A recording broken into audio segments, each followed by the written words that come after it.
how it all catches up with them in the end.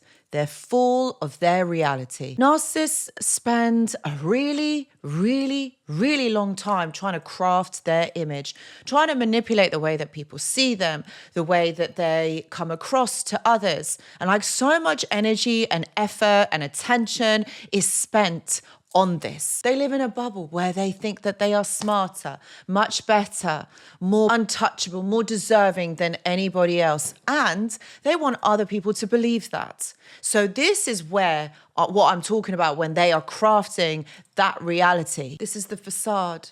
But the thing is, my friends, that facade doesn't last forever. So my friends, this is exactly what we are going to be exploring in this video today. The consequences, the self-esteem, the toxic behavior when that mask falls. This is what we're talking about today. Hello, my friends, and welcome back. I hope that you're all doing really well. So the mask, the facade, the show, the illusion, when that falls apart, you kind of don't want to be anywhere near them. The narcissists, they are wonderful crafters of a false reality, okay? They live in a fantasy world, okay? There is a fine line between reality and fantasy, and they live more towards the fantasy end. Whilst, yes, sure, they are there, they live in the reality in that moment, but the fantasy exists here, where they pretend to be a certain way.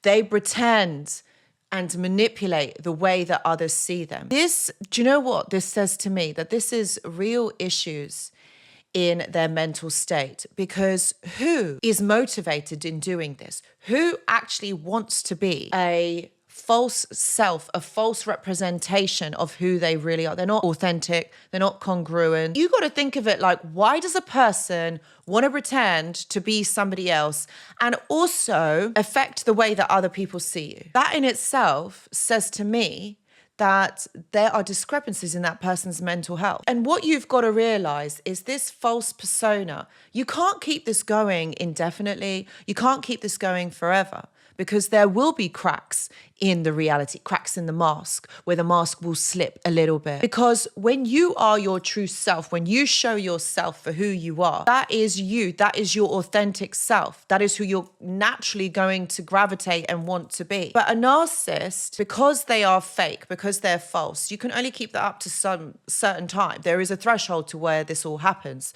because it's not really you. And what this fake character that you're trying to play is going to come out, because you need a lot of energy, a lot of time. You got to remember what was said, what you did. There's so many elements involved in this. That's what makes it really difficult. And that's why the mask does slip at some point. One of the most significant ways that narcissists face the consequences of their behaviors is through relationships.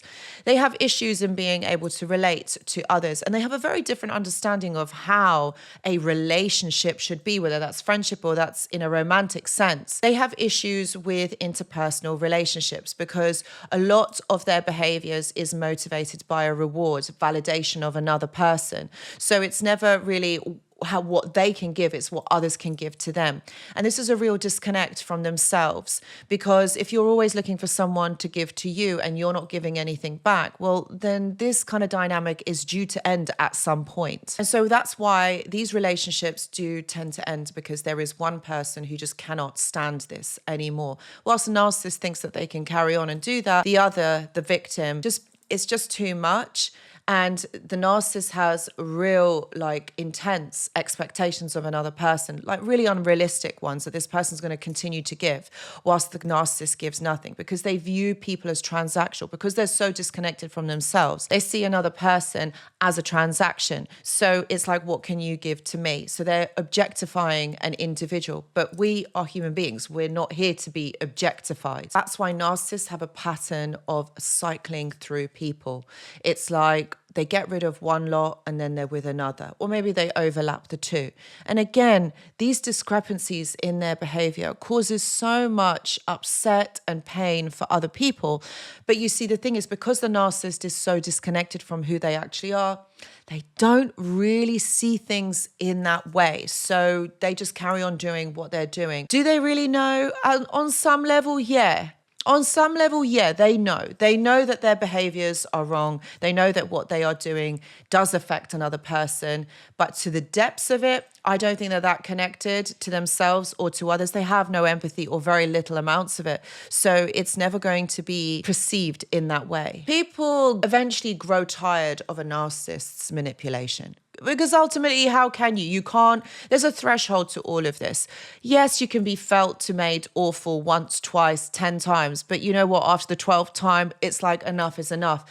And that's what I was saying earlier. A narcissist believes that they can keep going. They can keep this happening in another person where it does have detrimental effects. And that is their inability to understand reciprocity, being able to be kind, being able to be nice. They just don't get that. Over time, this pattern leaves a narcissist isolated. At some point, they don't get the supply that they need. They don't get the validation that they need. So it does leave them isolated. So this is where they become two things that might happen. Either they retreat back into themselves, into their shell, or they go on this like hyper mode where they've got to find a lot of people, a lot of supply to give them what it is that they're lacking. They may think they're always going to find someone new, but what happens, their reputation does catch up with them, and eventually people see through it, and the narcissist feels very depleted. Now let's look at narcissists in a professional sense. There are consequences to their career as well. They can show off their skills, get credit off others and say that it was them. They might climb the ladder quickly and they might get to significant positions very fast,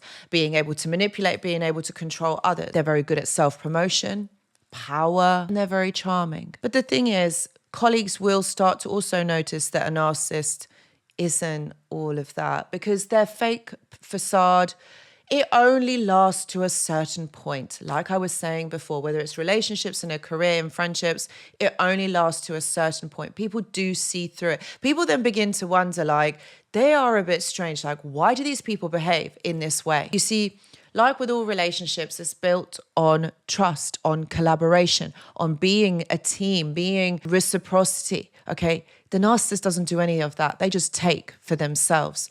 So the thing is, this behavior does catch up with them. So when the narcissist begins to realize that their world is falling apart, these reactions are going to vary, okay? Either they will double down and become even more manipulative. They might even try hoover back to people that they once knew, that they know that they're going to get some sort of validation from. There might be promises of change, lashing out, and their downfall is inevitable. It never really works out for them. They might even go into a cycle of self-pity where they retreat into themselves and they feel sorry for themselves. And this is a period of self-hatred and loathing. In the long run, narcissists do face an emotional isolation. Okay, because eventually it does catch up with them. People do see through it. And so the narcissist is left on their own because they can't get supply through hoovering. People don't believe them anymore. People see who they are. And usually this is in older age narcissists. These individuals have burnt all of their bridges, and eventually they just can't get that attention and that validation from anywhere else. So it is quite a dark end for the narcissist. So some of you might actually be wondering, can narcissists change? And the thing is, no, they can't. Although I know some people will disagree with me, but a narcissist can't change because they don't have that awareness. They don't actually understand the implications of their behaviors because they have been like this all of their life. Why do they suddenly then need to change? Why do they suddenly need to become aware of what's going on?